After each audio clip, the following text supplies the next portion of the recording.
think if Martin doesn't come in big and comes in hard, he's right in there. What's up guys and welcome. You are watching Fazi Fitness. So guys, channel membership is now live. Link is in the description and the first comment. Do check it out. That would really help support the channel. So let's start this video with 20 weeks out physique update with Brandao. So Brandao is prepping for his third Miss Olympia of his IFBB career. And the two that he has done so far, he has moved up in placings. So if you are able to place top 10, that too at your Olympia debut, and more specifically in that kind of lineup that we had back in 2022, which was one of the best lineups that we saw in the recent past, you are 100% a special athlete.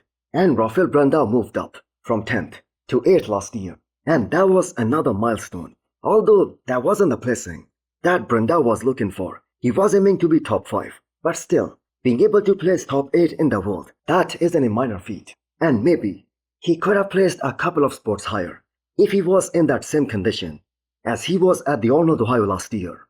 So the biggest weapon of Brandao, that is his shape, his superb aesthetics, one of the most beautiful lines in the entire men's open right now.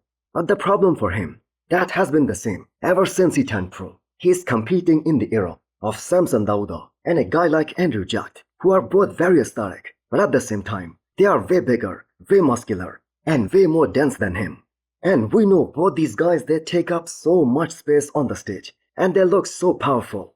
And we know there are some guys who will always have extreme difficulties putting on some size, some mass, especially when they have already reached a certain point in terms of mass. Now, if we take a look at Brandao's last show, which was Romania Pro last year in the post-Olympia tour, where he beat a very good version of Akeem Williams. That same physique, with that kind of size, I must say that's never gonna break into the Olympia top 6, let alone top 5. We know size is one of the biggest criteria when it comes to the men's open bodybuilding. And Brandao, he definitely has gotten a lot bigger than the time he turned pro, which was back in 2017. And the fact is, nobody in the industry ever knew Samson Dauda or even Andrew Jack back then.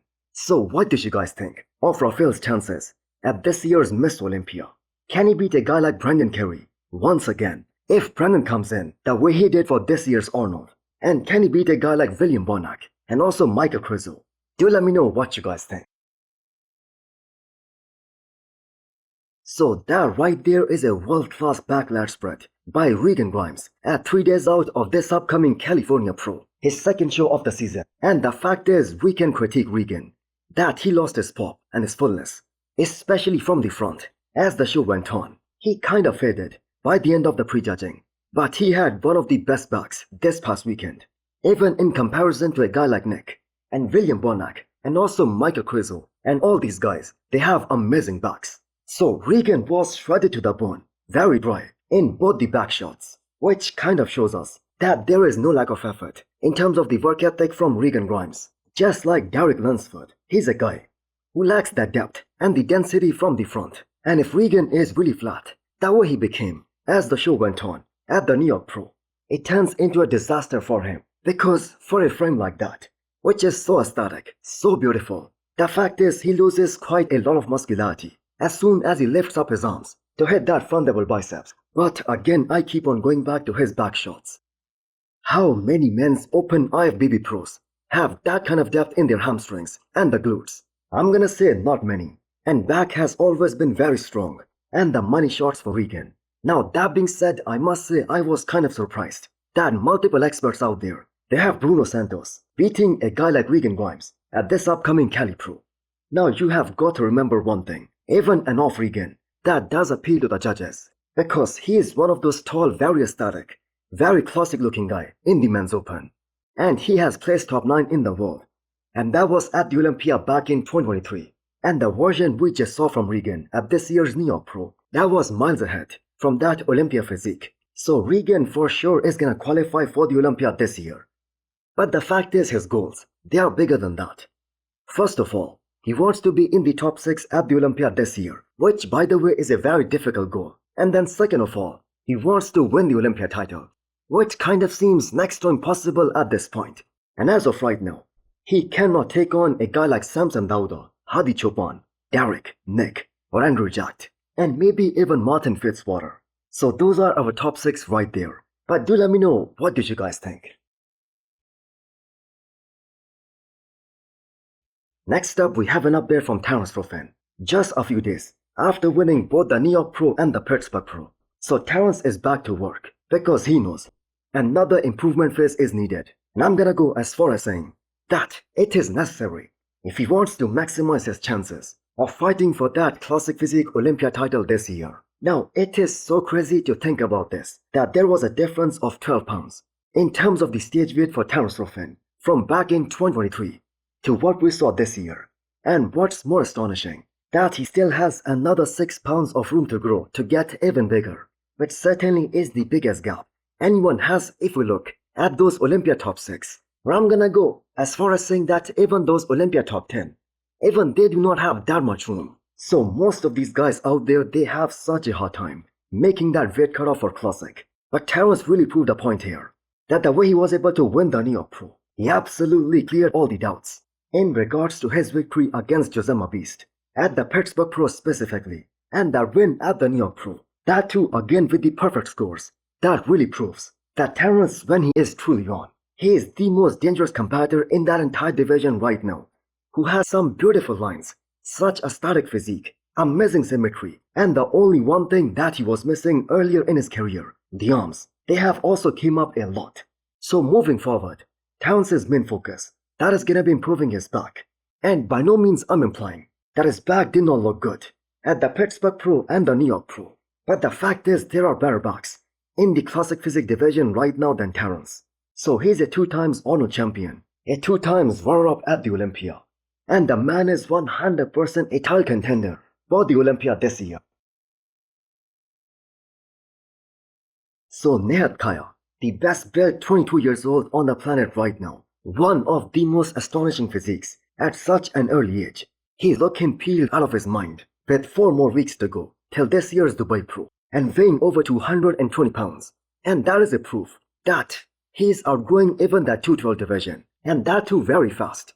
Now he's gonna make that weight without any difficulty. But I don't think even Keon, he weighs over 220 pounds, like 4 weeks out of the show.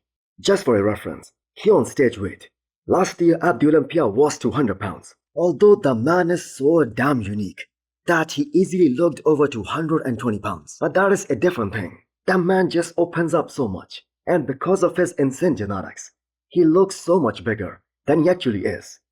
So the kind of back density at such a young age that Nihat is showing right now, that doesn't really make any sense. And even if we look at his Dubai Pro physique from last year, when he made his pro debut, he compared really well against the likes of Angel Calderon, who has been competing in the pro ranks at the top level for so many years now. Now we know Angel just lost the New York Pro against Francisco Barrios, and although he's already qualified for the Olympia by placing top 3 last year, but still, the fact that he was in prep for quite some time, he must do at least one more show, and I think that is gonna be Dubai Pro. So we are maybe looking at a rematch between Angel Calderon and Nihat, and that is gonna be superb, because we know this guy is gonna be a great addition to the Olympia 212 lineup, and we need more guys like him to increase the popularity of the 212. I think Nick is right in there. Yeah.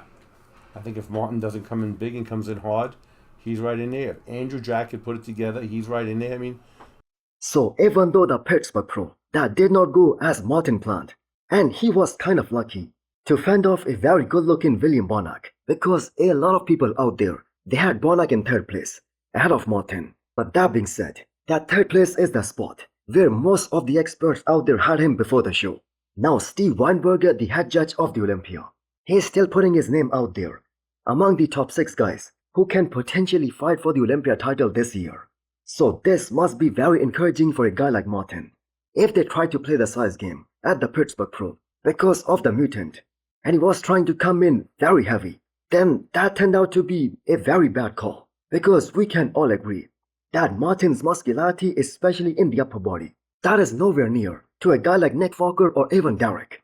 So a few of the analysis that we got before the Pittsburgh Pro, they were 100% right, that there is no way that Martin is gonna be 10 pounds heavier and be in that same kind of condition as he was at the Olympia last year And yes, I 100% agree that he was a lot bigger, a lot denser than the Olympia last year. But he was in that same sort of condition that he had back at Texas Pro 2022. So I think this loss kind of hurt him badly because he was unable to present his best. And he wants to prove a point at this year's Miss Olympia. And that is why he probably isn't doing Dubai Pro, because he could have competed there and made some good money. But making those overall improvements, they are more necessary at this point to be very competitive against all these top guys like Derek, Nick, Hadi, Samson, and of course Andrew Jack. So did you guys think there is enough time between now and the Olympia where he can make all these improvements? Because he really is in a tough spot right now. But that being said, I have got to say, he doesn't need to come in bigger. He doesn't need more muscle. He just needs to bring that same level of conditioning as the Olympia last year, while being just a tiny bit bigger. And I think he can be very dangerous again in that first Olympia callout. So he either has to beat a former Olympia champion or the mutant to finish top 4 again. So hit the thumbs up button if you liked the video and smash the subscribe button if you wanna come back for more. Thanks for watching.